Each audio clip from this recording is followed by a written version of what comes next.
Boa noite, gente, tudo bem? Estamos aqui hoje para mais uma aula. No caso, essa vai ser a última aula do semestre. A próxima aula só é a revisão, no caso, todos os conteúdos trabalhados no bimestre e um pouquinho do primeiro, no que for mais importante ser revisado para compreender o conteúdo como um todo. Beleza? O tema de hoje é consolidação e monitoramento do orçamento, ou seja, a última fase, onde você realmente vai avaliar aquilo que foi desenvolvido no processo orçamentário e a sua conclusão, por exemplo, o que realmente aconteceu diante daquilo que foi planejado e fazer uma comparação entre os dois e tentar analisar melhor a situação. Isso aqui que vai ser discutido aqui. Essa aula aqui provavelmente vai ficar mais, digamos, palpável, combinada com todo o resto do conteúdo.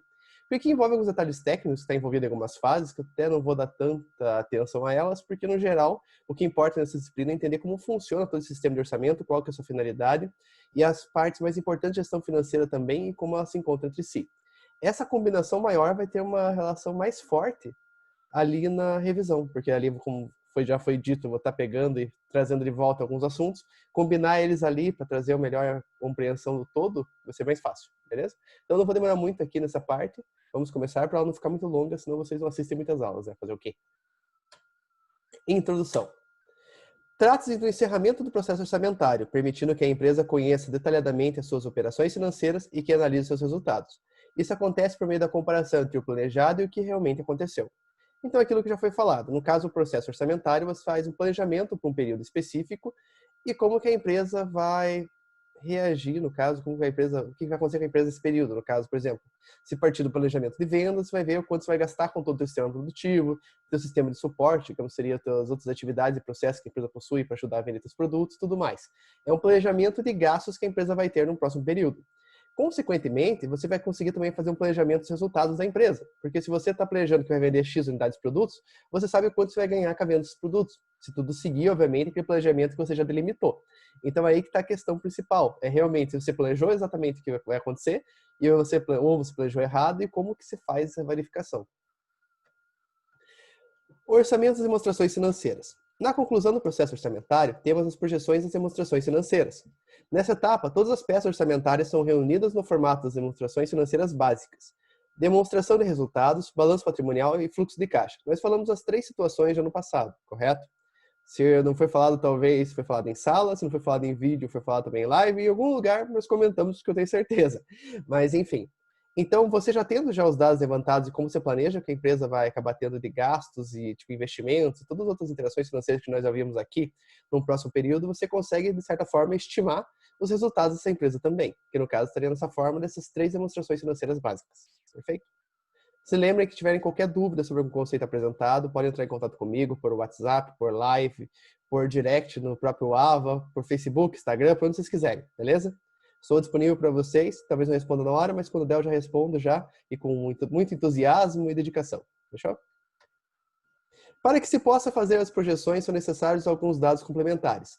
Previsão de equivalência patrimonial, receitas financeiras excedentes de caixa e aplicações financeiras, resultados não operacionais, impostos sobre o lucro, distribuição de resultados. Para a empresa conseguir fazer as estimativas, então, ela vai precisar de dados extras além daquilo que já foi planejado, perfeito?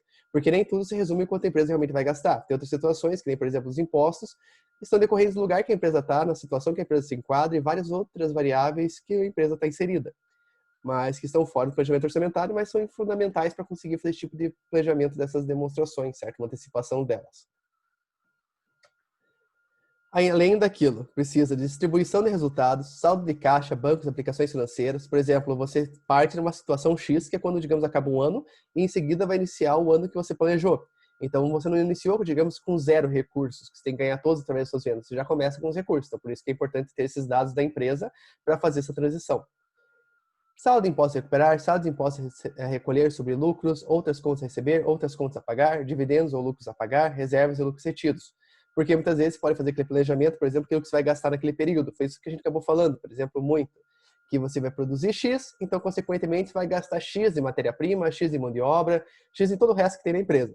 Só que às vezes a empresa já vai existir, obviamente, antes de você estar fazendo esse planejamento, então ela já vai ter outras dívidas, outras obrigações que já são decorrentes das suas atividades do período anterior. Então, para você conseguir estimar esses resultados financeiros, você precisa ter como base esses valores que já existiam no passado, porque eles vão se arrastar para o período que está sendo analisado.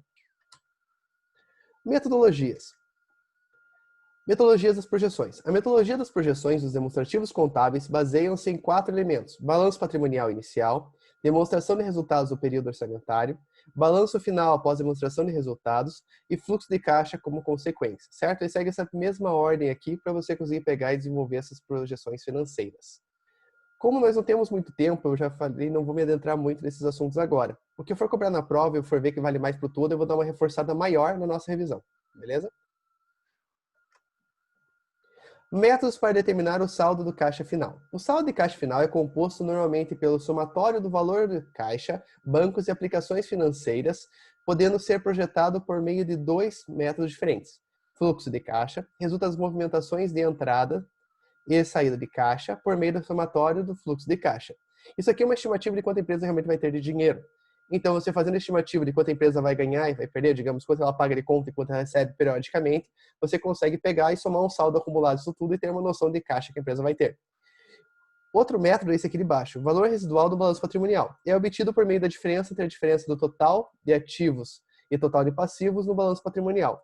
Então, aqui você vai pegar o balanço patrimonial estimado e vai fazer essa diferença entre ativo e passivo, e essa diferença vai ser o seu saldo de caixa final, perfeito? Como eu falei, esses assuntos aqui são meio específicos.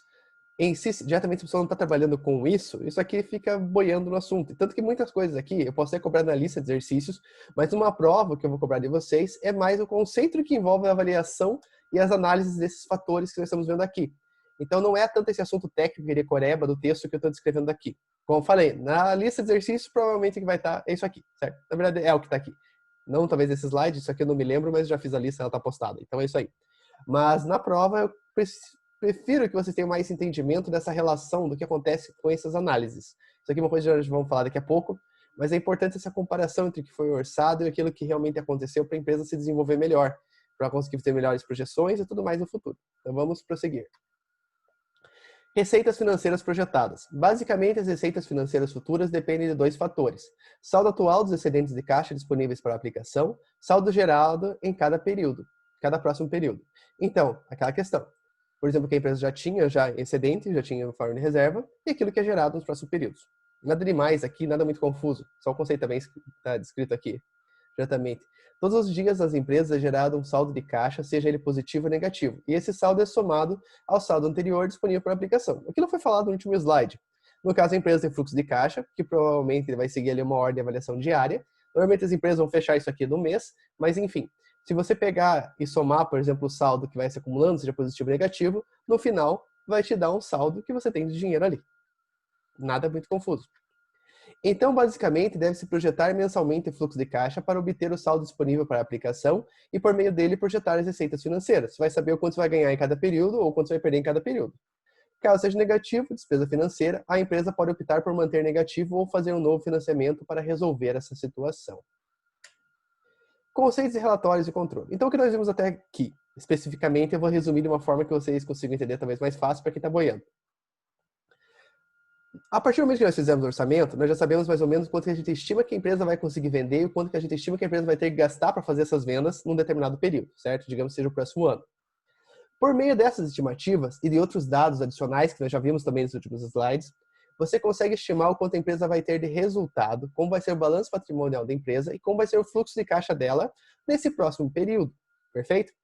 Para conseguir fazer isso, você vai ter que estimar em períodos menores, por exemplo, mensal, semanal, diário, isso depende de quanto a empresa tem de tempo e recurso para gastar com essas estimativas, mas normalmente vai ser aderir mensal por ser somente 12 no ano, então é um processo mais simples, tende a ser, pelo menos.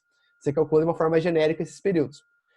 E por meio dessas estimativas, você sabe, por exemplo, quanto a empresa vai ter dinheiro no final do período, você sabe como que ela vai sair no final, você vai conseguir comparar dados, por exemplo, de dívidas que ela conseguiu se equiparar melhor, você vai saber compensar ali, por exemplo, em questões como financiamento, às vezes a empresa está precisando de mais dinheiro, então você já vai encaixar lá nos seus passivos algum tipo de empréstimo ou financiamento para cobrir esse déficit que a empresa tem, seja de capital de giro, seja de algum investimento que ela precisa fazer, etc. Então, por meio do orçamento e de outros dados, você consegue estimar os resultados da empresa no próximo período. Isso já permite que a empresa trabalhe com ideias futuras do que ela pretende fazer ou onde ela pretende estar. Por exemplo, se ela sabe que está com caixa positivo, ela já vai se planejando suas aplicações financeiras, já vai planejando novos investimentos, vai planejando o que ela pode fazer diferente num outro período na sequência, já consegue planejar adequadamente, digamos, em determinado período, quanto dinheiro ela vai ter para fazer investimento dentro daquele próprio período do orçamento. Então, a ideia dessa primeira parte da aula de hoje é entender que Por meio do orçamento e outros dados, você consegue estimar o quanto a empresa vai ganhar no próximo período. Por meio dessas estimativas, você consegue planejar melhor o seu negócio, seja nesse mesmo período ou nos próximos, certo? E dessa forma, você consegue verificar se você vai precisar de mais recursos em determinado período, para a gente trabalhando, tudo aquilo que você consegue antecipar de problema e consegue planejar uma solução antes do problema acontecer, é muito melhor para a empresa, muito melhor para a gente, muito melhor para todo mundo, beleza?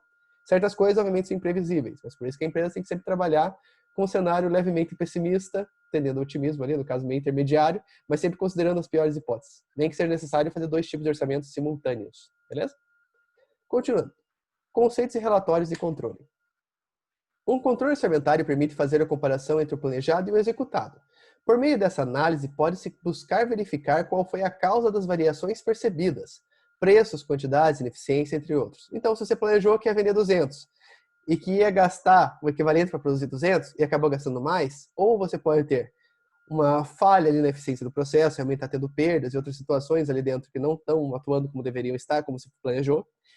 Pode acontecer, por exemplo, você ter estimado uma quantidade errada, realmente houve um erro na estimativa, ou os preços subiram por qualquer característica mercadológica possível, certo? Por isso que às vezes você pode planejar nas empresas fazer um orçamento que tenha outras moedas correntes, por exemplo, o dólar, que é mais estável. Então você sabe que vai gastar tanto em dólar. Obviamente, se o dólar subir em relação ao real, o real descer em relação ao dólar, isso vai afetar o negócio também. Então tem sempre que ponderar essas relações para não ser pego de calça curta, mas tentar planejar da forma mais estável possível e prevendo as eventuais circunstâncias que podem afetar teu negócio. Essas aqui são as mais comuns, no caso, preço, quantidade e ineficiência, obviamente são as que mais acontecem, mas podem acontecer outras situações também, como mudanças do próprio mercado e outras questões que variaram ali, seja no caso, às vezes na quantidade que se planejou vender, ou no uso dos próprios recursos para fabricar alguma coisa, às vezes ter que substituir uma matéria-prima por outra, substituir um fornecedor, todas essas coisas acabam gerando perdas no processo que acabam modificando os resultados diante daquilo que você planejou. Os principais objetivos do controle orçamentário são identificar e analisar variações ocorridas. Então você pega e verifica onde você errou o planejamento e tenta verificar o porquê isso aconteceu. Corrigir os erros detectados. Então, por exemplo, como você está fazendo uma análise periódica, a ideia daqui que você está fazendo uma avaliação, um relatório de controle, não é que você pegue e espere passar um ano para avaliar o que realmente aconteceu. A ideia é que você pegue e avalie isso periodicamente nos menores intervalos possíveis. Então, por exemplo, eu escolho avaliar meu orçamento na minha empresa mensalmente. Então, no primeiro mês, assim que eu vi que já houve uma discrepância, eu tento solucionar o problema dessa discrepância para que esse mesmo erro não se acumule para os próximos. Então, a ideia é tentar corrigir os erros o mais rapidamente possível para que isso não afete em totalidade o teu orçamento. E ajustar o plano orçamentário. No caso, se você verificou que tinha um erro, conseguiu corrigir ou não, você tem que adequar seu planejamento para que você consiga ter uma noção do que vai acontecer daqui para frente. Não é só deixar os erros se acumular e no passar do ano você simplesmente aceita e verifica e no próximo você corrige. A ideia é que você corrija continuamente, porque isso aqui modifica todo o planejamento da empresa. A empresa fica totalmente frágil diante de uma situação como essa. Então, quanto antes você conseguir identificar o problema, antes conseguir corrigir o planejamento, melhor para a empresa, melhor para todo mundo. O monitoramento deve ser feito pelos gestores e pela controladoria. Esta última também é responsável por propor as ações corretivas. Então, os gestores, eles fazem acompanhamento em determinados setores, certo? Seja ele, digamos, dividido por departamentos, de custo e qualquer outra unidade que você vai poder separar ali para alocar os custos nessas áreas, como cada área vai gastar seu dinheiro, seus recursos. Mas eles estão avaliando continuamente, só que cabe à controladoria propor ações corretivas. Às vezes os próprios gestores podem pegar e propor essas ações, identificar pequenos pontos e corrigir. Só que a controladoria ela tem um controle geral de tudo, como tudo se afeta. Às vezes uma solução aplicada, digamos, separadamente para determinada área da empresa pode afetar as outras de uma forma negativa. Então alguém tem que ter essa visão do todo para poder ajudar e poder também propor soluções para um sistema quando ele está dando errado, certo? Então, por isso que é importante alguém estar fazendo parte direto disso aí. Porque se fossem os gestores responsáveis por ficar alterando seus próprios orçamentos, seria uma loucura. Já tendo uma pessoa ali, no caso, seria o controller ou simplesmente o departamento fazendo essa gestão, você consegue ter isso de uma forma mais centralizada, de uma maneira que não seja tão caos total para a empresa. E que eles, pelo menos, vão poder integrar essas diferentes soluções ou diferentes situações e tentar encontrar o caminho mais eficiente para o negócio. Beleza? O relatório de controle orçamentário deve ter base mensal, compreendendo os seguintes itens: valores orçados e valores reais. Então, você está comparando o valor daquele período, quais valores deveriam ter sido obtidos naquele período, e os valores que realmente estão sendo obtidos, e a diferença entre eles. Depois, os valores orçados acumulados e os valores reais acumulados. E, por último, a diferença entre o acumulado. Por quê? você, além de ter o período mensal, você vai vendo como esse erro está afetando, no caso, o teu negócio daqui para frente. Às vezes, por exemplo, um determinado mês você pode gastar mais por qualquer coisa que não tinha sido planejado, algum erro que aconteceu no negócio, mas você consegue corrigir e consegue absorver esse erro diante daquilo que foi planejado para o ano inteiro. Então, o ideal é você fazer uma análise simultânea entre aquilo que está sendo observado agora e aquilo que está sendo observado desde o começo, digamos, do período que está sendo analisado. Essa comparação permite ver se vai ter que realmente alterar o orçamento ou se você consegue diluir essa diferença nos demais períodos e no final do ano a meta é atingida, o orçamento realmente deu certo, apenas errou dentro dessas pequenas frações periódicas, mas no todo ele ainda acertou. Isso afeta menos a empresa. Então, por isso tem que fazer essa comparação mútua entre o que está acontecendo agora e o que está acontecendo também de maneira acumulada para ver que rumo isso aqui vai tomar. Se é realmente necessário fazer uma alteração ou algo assim, só pode ser visto dessa forma. Beleza?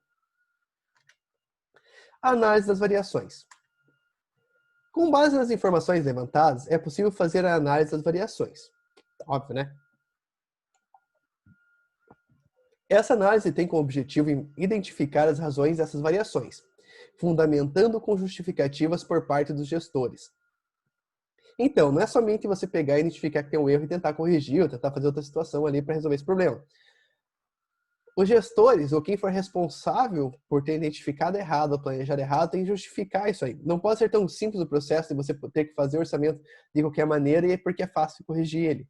Então, a justificativa é um comprometimento a mais que os gestores têm que ter para conseguir provar que cada período eles estão conseguindo orçar ou fazer esses planejamentos de uma forma mais eficiente e mais correta, certo?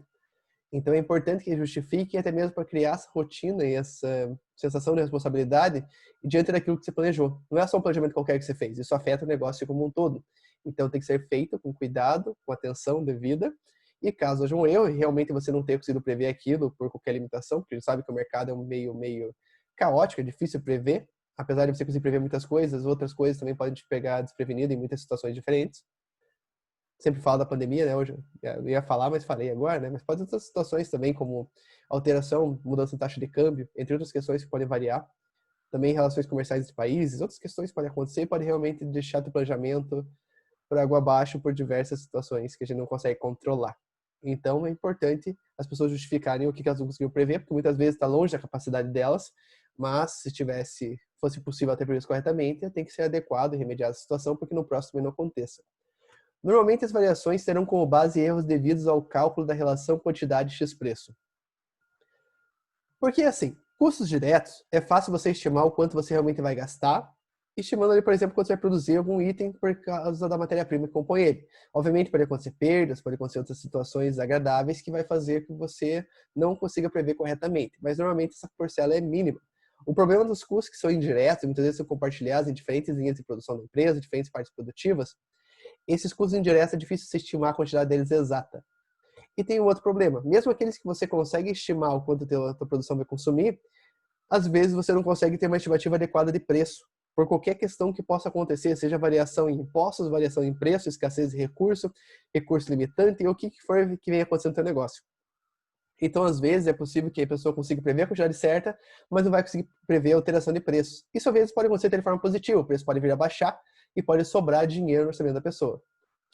Muitas vezes, tem empresas, inclusive, que elas são punitivas com o departamento dela, por exemplo, que não gaste o dinheiro que foi previsto no orçamento. Obviamente, isso não é uma coisa que parece totalmente contraditória, porque a empresa normalmente quer economizar dinheiro. Só que, às vezes, a empresa pode julgar que aquele departamento não está sendo eficiente nas suas atividades. Isso pode variar mais de uma situação. Por exemplo, eu tinha o dinheiro para gastar, por exemplo, tinha verba para gastar com treinamentos. Eu não comprei esses treinamentos, ou seja, eu deixei minha equipe destreinada. Outra situação que pode acontecer, que também não é necessariamente uma questão que você simplesmente abriu mão de uma coisa, mas, por exemplo, você não previu corretamente, você deixou gorduras ali para ter mais dinheiro disponível e poder comprar aquilo que você quisesse, digamos, sem erro, porque você não fez o planejamento, você chutou alto ali para sobrar dinheiro. Então você fez treinamentos, mas saiu muito mais barato do que aquilo que você tinha planejado. Para a empresa isso é ruim, porque a empresa tinha planejado que ia gastar mais com você e você, de certa forma, para ficar na zona de conforto, sacaneou a tua empresa. Então, por isso que tem que tomar cuidado em todas as situações, porque às vezes a empresa pode chegar e realmente cobrar que aquele valor seja gasto. E muitas empresas podem fazer você querer economizar mais também daquilo que você tinha planejado. Isso vai de acordo com o negócio, perfil da empresa e como que a empresa também faz suas gestões, seus processos ou como ela quer ser identificada, como que é aquela que quer que o cliente veja o valor proporcionado por ela, etc. Às vezes a empresa realmente quer ter o serviço premium, então ela faz questão de investir mais. Se você procurou não fazer algumas atividades que você tinha previsto, ou fazer alguma coisa que você tinha planejado, por causa de preguiça, simplesmente por questão de tentar evitar a fadiga, você pode ser visto com maus olhos pela empresa. Então isso aqui é relativo de organização para organização, beleza? Essa parte que eu falei, tá? Que se a empresa quer que você gaste tudo, não gaste. O resto ali não é relativo, realmente acontece. Orçamento como sistema de autorização de gastos. Isso aqui acho que é o último tópico que nós vamos ter na aula de hoje. Existem empresas onde os gestores ganham mais liberdade, uma vez que, tendo verba aprovada, eles podem escolher livremente como utilizá-la, como irão utilizá-la, tá? Que está escrito errado, dentro desse espectro. Existem outras que, mesmo tendo verbas aprovadas, os gestores precisam pedir a aprovação novamente para poder gastá-las. Esse aqui é o mais comum, tá? Nem que seja tipo uma escala parcial dentro da empresa, porque assim, não é porque a verba está aprovada, que está planejado aquilo, que você necessariamente tem que gastar aquilo. Que a gente falou, tem empresa que vai lutar para você economizar mais do que aquilo que você tinha planejado. Então, em algumas situações que foi mudar no cenário, uma empresa pode escolher postergar um tipo de gasto que ela teria para um próximo período ou algo assim. Então, os gestores sempre vão ter que pedir amém para a empresa, no caso, para os gestores que estão acima deles, para conseguir pegar e gastar o dinheiro previsto. Em outras empresas, simplesmente vai ser aprovado o orçamento, cada departamento vai ganhar, cada gestor vai ganhar aquilo que está embaixo da sua ossada, e ele vai ter total autonomia para saber como vai gastar aquilo dentro daquelas contas. Porque assim, eu acho que nas aulas eu devo ter deixado isso meio claro, mas dentro do orçamento, você não vai estimar, por exemplo, quanto você vai gastar com lápis, ou quanto você vai gastar com caneta, você vai colocar quanto você vai gastar com material de escritório. Você vai agrupar aquilo em contas de maneira que fique mais simples. E dentro dessas contas, você vai ter uma certa autonomia de como você vai gastar os recursos aplicando diretamente para essas contas. Correto? Então, às vezes a pessoa pode ver que em determinada situação ela precisa comprar mais lápis e caneta, assim por diante. Isso varia de acordo com a situação que a empresa está no momento e com a necessidade de cada departamento. Então, por isso que se dá uma liberdade maior para esses itens. Então, muitas vezes, para o gestor ter essa liberdade, permite que ele toque o negócio com mais eficiência. Mas o que nós já falamos nas aulas passadas, isso aqui eu vou reforçar bem na nossa revisão, é essa ideia. Quanto mais você descentraliza o controle, tem mais gestores, mais pessoas com autonomia, melhor as pessoas trabalham, mais rápido a empresa reage a qualquer diversidade que venha acontecendo no seu negócio. Ou seja, quanto mais pessoas estão envolvidas e mais as pessoas têm capacidade de agir, obviamente, se você escolheu bons profissionais, esses profissionais tendem a executar as atividades de uma maneira melhor. Eles reagem mais rapidamente, de uma forma mais especializada do que alguém que está acima deles, que não está lidando diretamente com seus dilemas do dia a dia, certo?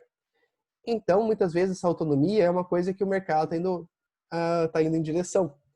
E o problema disso, particularmente, é que muitas vezes as empresas, principalmente empresas familiares, são meio grandes, elas têm muita resistência em delegar funções para terceiros. Isso diminui o nível de competitividade delas.